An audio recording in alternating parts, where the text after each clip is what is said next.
batarang that he programs, and he throws it, and then the dog catches it and runs off with it.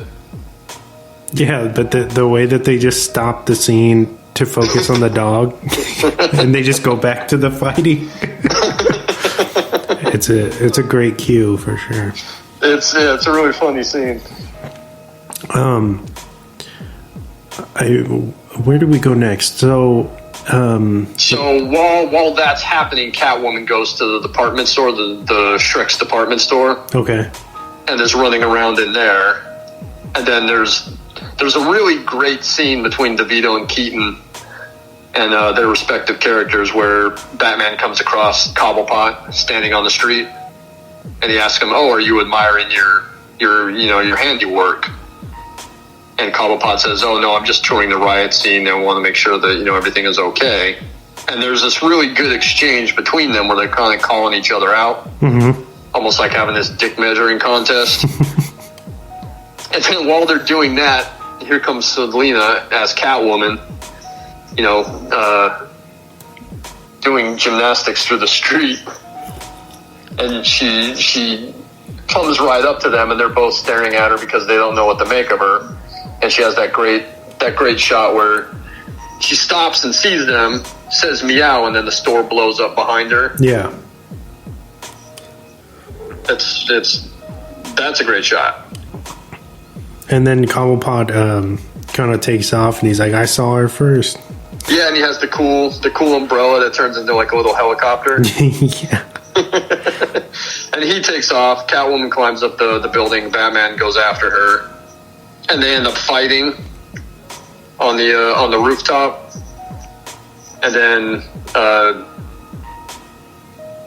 she's talking to him. Does I wanted to ask you, does she? So she's kind of like filling him up and being like, "Oh, we have a lot in common." And then she does this thing where it's like, is she like supposed to be grabbing his dick? Because she's like, "Oh, no, that's not you." And then she kind of goes a little lower. She was feeling the torso area. Because he's got he's got armor, the ribs, the body armor on, but she was feeling for like the weak spot in the body armor, and then when she says that's where you are, that's when she sticks her claws in him. Because he does this little thing, this little smirk that is. Yeah, like we said, man, he's into whatever she's got going on. He's into it. But she stabs him, and he pushes her. Yeah, because he saves her. He saves her life at first, and then she stabs him, and he gets mad and kind of belts her off the building. But then she falls in this like tow truck full of kitty litter. Yeah, she's or dump he's truck. Hanging off the building at one point, and she's holding on to him, or she has the whip around his arm. And she's holding him up, and she's going to drop him, and he throws it's like a little acid bomb or something that hits her arm and burns her. I think maybe that was before she stabbed him, but he burns her arm, and then after she stabs him, he pushes her off the roof, tries to save her, but then she falls into the kitty litter. And that's one of her other lives. Basically, she said that Batman killed her because he dropped her off the roof, even though the kitty litter saved her life. Mm-hmm. But then she looks at like where he burned her arm, and she's like, "Oh, bastard!" Am I right that the damages to her suit? She never fixes them, right? Like throughout the movie. No, yeah, and that was one of the things I wanted to point out too. Was that as the movie progresses, her suit kind of gets worse, kind of gets more torn up, and she never really fixes it. Mm-hmm. I believe she fixed the arm, because the next scene when she's in Cobblepot's apartment, I don't see that the arm is torn up like it was. I think she did stitch that.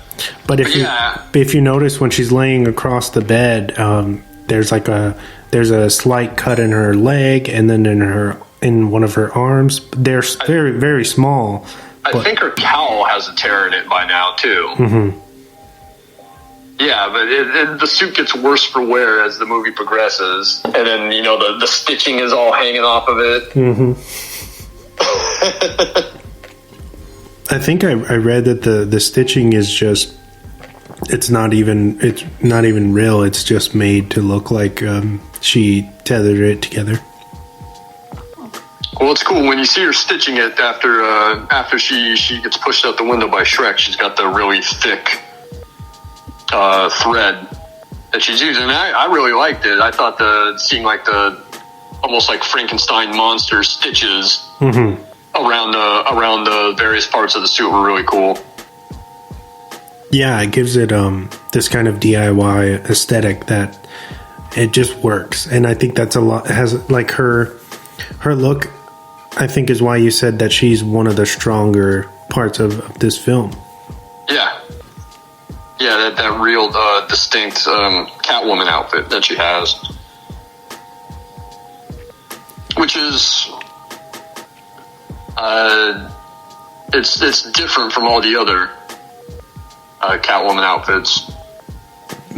Like the god awful Halle Berry Catwoman movie. Did you forget about that? No, I haven't forgotten about that. That was in my notes too. Oh. Yeah, it's awful. It's like a half shirt and like leather pants. She even looks like she has like a gun belt on at one point. I know it's not like a bullet belt. It's not, but it almost looks like that. That's a weird movie. Made in part because they never got a real Catwoman movie off the ground, which is what they wanted after this. Yeah, in between Forever, that was the original plan, is for Pfeiffer to do a spin-off Catwoman movie, right? Yeah. They wanted, she was, as I've said, I think the strongest character in the movie, or at least the most distinct character in the movie. And they wanted a Catwoman movie, and it just never happened. And then, by the time that it did, it was, what was that, maybe 12, 13 years later? Everyone had moved on. I mean, they wanted Burton at one point to direct it. He wasn't doing that anymore. Michelle Pfeiffer had moved on. And they still pushed for a Catwoman movie, and it was some shitty Halle Berry movie. I don't even remember how she became Catwoman. I just remember like she fought Sharon Stone. Like Sharon Stone was like some makeup magnet. Really? Sharon Stone is in it? Yeah, she's the villain. Huh. That's literally all I remember about that movie. Do you remember when that was released? Was that 2007? No, it's like 4 or 5. Oh, really? Yeah. That's so jarring that was even on the tape, like, that they even did that. Because it's just like, whoa, how was that relevant then? It wasn't. Nobody cared anymore. And yeah, the art direction for the suit was just like, I remember thinking to myself, man, Halle Berry deserves so much better, like, with what she's capable of. I can't believe she took that role. Yeah, and I agree 100%. She's a much better actress than the movie that she got saddled with, unfortunately. But I believe the funny thing about that was, the Razzies. Mm-hmm. They had the Razzie Awards, and I think named her Best Actress, and she showed up to collect the award. kind of like saying, yeah, I know it was bad, but I'm not going to let you guys make fun of me. I'm going to come in and make fun of myself. Didn't she got a lot of shit for Gothica too, right? Didn't that get kind of panned? I think so. The movie's not great. Uh-huh. But that's a movie I barely remember too. Mm-hmm. And we talked about that, I believe, last Christmas, because that was kind of like one of the bigger studio movies where Downey started popping up again. Yeah. and he's got a bit part in Gothica. But yeah, because they couldn't get a real Catwoman movie off the ground. That's why we ended up getting the shitty Halle Berry Catwoman movie. So she shows up at the apartment. They team up, her, Catwoman, and Penguin, because they obviously have the mutual enemy. And then there's a scene where Bruce comes across Selina outside. She's like outside the department store, and she's kind of talking to herself. Mm-hmm. And he comes across her, and they talk. And as they're walking past the newsstands, all the newspapers are talking about Catwoman and Batman. Mm-hmm. And they're kind of commenting on each other's alter egos. She's like, "Oh, I heard the press is saying that Catwoman weighs, 150 pounds, and I don't know how those hacks sleep at night." And he's commenting on, Batman blows it, and he's like, "Oh, I can't believe that, they would say that about Batman. He probably saved all these people and all this property." So as they're walking past her, they see there's going to be the tree lighting ceremony again, and she asks if, "Hey, are you going to go to that?" And he says, "No, but why don't you come over? And we'll have a date. Come over to the house. We'll watch it on TV. We'll have a date." And she says, "Okay." So they go to the house to have the date. The Ice Princess, who's the one that's supposed to light the tree, she gets kidnapped by the Penguin. Mm-hmm. They use the Batarang that they stole from Batman, and they're going to frame him. So while Bruce and Selina are on the couch talking, and there's a good callback to the first movie where he talks about Vicky Vale, and you can tell that Selina is kind of writing her off. She makes fun of her for being a waitress or something, and he says no, she was a photojournalist. But she's making fun of the Vicky thing, and then they have a talk, and then they start making out. Mm-hmm. And while they're making out, she moves her hand down his side where he's had the stab wounds. So he kind of grimaces, and then he moves his arm up her sleeve, and you can see the burn on her arm, and then she freaks out.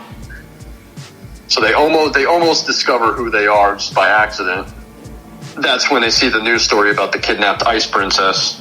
So they both kind of make up these excuses as to why they have to leave. Mm-hmm. And then they go their separate ways. And there's a really funny scene where it's the juxtaposition between them suiting up, and he's in the Batcave, and he's got the closet full of the suits and the boots and all his gear, and she's driving down the street like in her VW Bug, like trying to get dressed as she's racing down the road. So Batman goes to Gotham Square, finds the Ice Princess, is going to save her, gets interrupted by Catwoman, and they have a little fight there. And she's really good with that whip. Michelle Pfeiffer she's pretty good with it. That's really is her doing all the work? Yeah. That's impressive. Yeah, she's pretty good. So they fight. She goes to the roof, and Batman chases her. And while he's trying to rescue the Ice Princess and fighting Catwoman, the Red Triangle Gang is like they're disassembling the Batmobile because they're trying to turn it into a bomb. Mm-hmm. And that scene is utterly ridiculous. They have it like completely in pieces. There's all kinds of exposed wires. They have like the headlamps with the schematics on them. It's ridiculous in a fun way because it's just so over the top. But they're trying to turn it into a bomb because they still want to frame him. They want him to blow up the Batmobile. So he has the fight with Catwoman. The Ice Princess is on the roof. While he goes to save her, Cobblepot comes out and throws the umbrella with the bats in it.